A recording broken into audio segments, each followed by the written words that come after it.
locations based on the need of that location. I think that's going to be true for the country. The federal government, everyone says the federal stockpile, federal stockpile.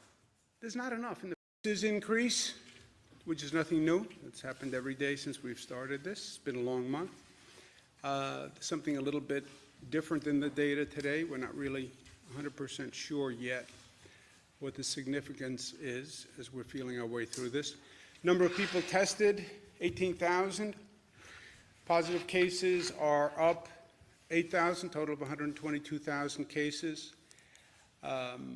Number of patients discharged, total discharged up is 12,000, 1,700 discharged in one day. Number of deaths is up. That's the bad news. It's 44,159, and we pray for each and every one of them and their families, and that is up, and that is the worst news. But the number of deaths over the past few days has been dropping for the first time. What is the significance of that? It's too early to tell. This is the impact by state. But as I said, the interesting blip maybe in the data, or hopeful beginning of a shift in the data and the number of cases. Total number of new hospitalizations is 574, which is obviously much lower than previous numbers.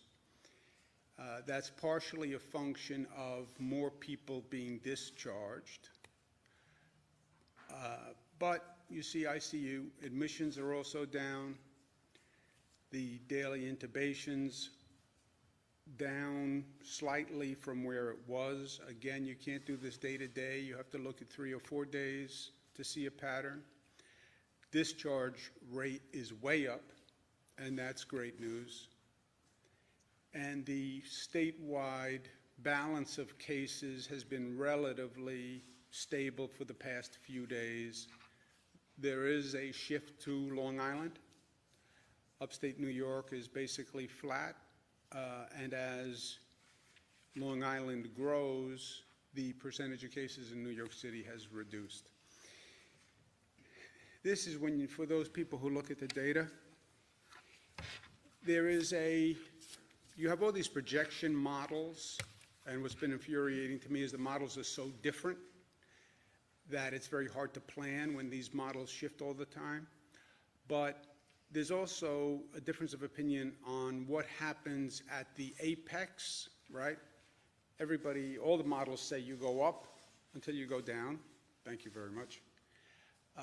Then there's a difference of, is the apex a point or is the apex a plateau? In other words, do you go up, hit the high, and then immediately drop, or do you go up and then there's a plateau where the number of cases stays high for a period of time and then drops? There's a difference of opinion. So you have to think of that when you think about what you're seeing in the numbers, because you could argue that you're seeing a slight plateauing in the data, which obviously would be good news because it means you plateau for a period of time and then you start to come down. And we're all feeling our way through this, and we have the best minds in the country, literally on the globe, advising us, because New York is the first.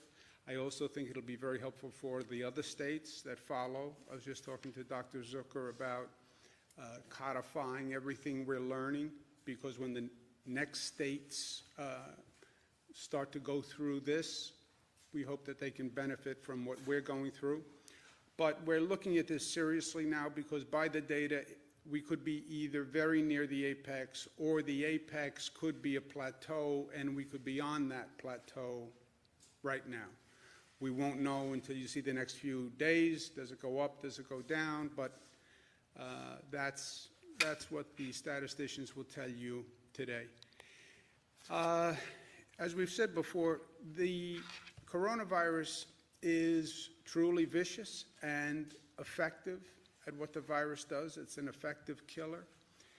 People who are very vulnerable must stay isolated and protected. I mean, that was the point from day one. That was the point with Matilda's law, my mother. You have to isolate and protect those people. If a very vulnerable person gets infected with this virus, the probability of a quote-unquote cure is very low. And that's what this has really been about from day one. That small percentage of the population that's very vulnerable. Major effort that has impacted everyone to save the lives of those people who are in the very vulnerable population. If you're not in a part of that vulnerable population, then you will get sick. 20% require hospitalization, but the hospital system is very effective and it makes a real difference.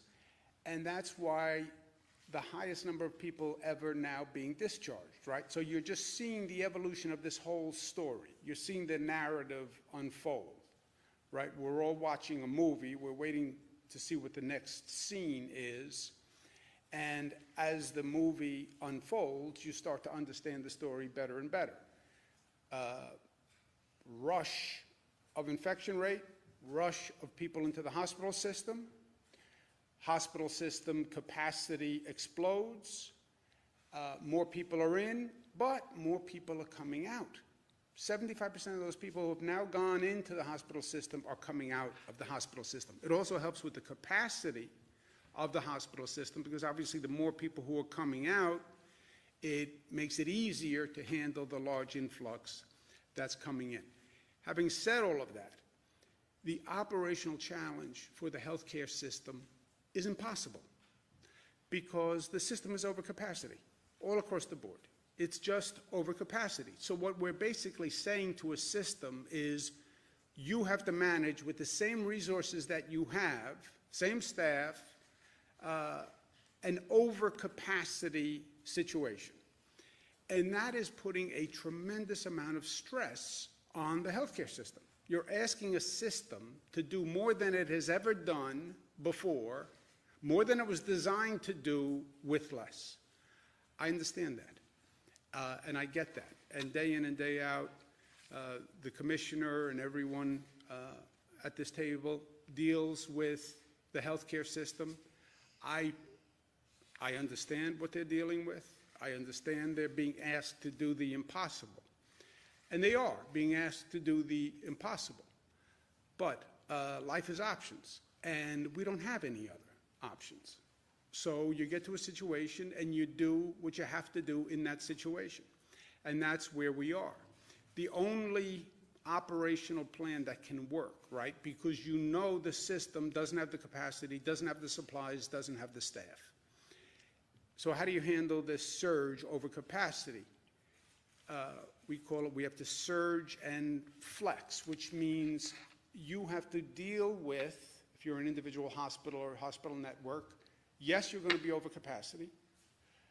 And the only way we can make this work is if we flex the system so that we take all hospitals, all hospital networks, some hospitals are in networks, and we work together as one system, which has never been done, right? We have public hospitals, we have private hospitals, we have Long Island hospitals, we have New York City hospitals. In totality, it's the healthcare system. The state manages, regulates the healthcare system, but they're all individual hospitals or individual networks, and they are accustomed to just doing business and managing their own affairs. That doesn't work. We have to balance the patient load among all of these hospitals. So if one hospital starts to get high or has a projected high intake, we have to shift that patient load to other hospitals. That means some patients who show up at their neighborhood hospital may be asked, can we transport you to another hospital, which is not in your neighborhood, but actually has more capacity. So we have to adjust that patient load among all of the hospitals, which is a daily exercise, and it's very, very difficult. We're running short on supplies all across the board. Some hospitals happen to have a greater supply of one thing or another. One hospital has a greater supply of masks, one hospital has a greater supply of gowns, and when we're talking about supply, hospitals are accustomed to dealing with 60-day supply, 90-day supply. We're talking about 2 or 3 or 4 day supply, which makes the entire hospital system uncomfortable, which I also understand, because we're literally going day to day with our supplies, with our staff, et cetera, which is counterintuitive and counter-operational for the entire healthcare state level. You know, I can't say to a hospital, I will send you all the supplies you need. I will send you all the ventilators you need. We don't have them. We don't have them. It's not an exercise. It's not a drill. It's just a statement of reality. You're going to have to